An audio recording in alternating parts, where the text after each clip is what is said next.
Τι γίνεται, μικρέ? Νικήκαμε.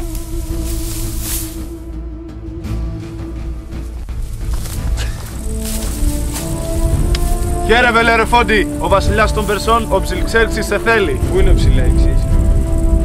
Στο βουνό πίσω. Πού εκεί? Πάμε, θα σου δείξω το δρόμο. Δείξε.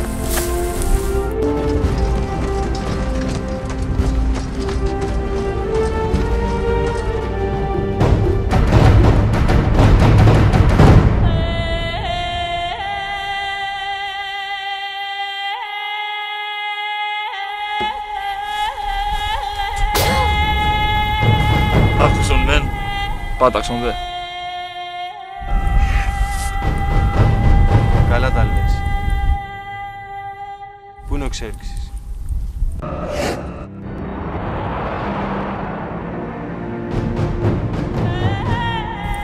Εσύ πρέπει να είσαι ο Ψιλέξης. Τι ζητάς? Οπότε άκουσε εμένα και θα σε αφήσω να ζήσεις. Θα σας χαρίσω τη ζωή.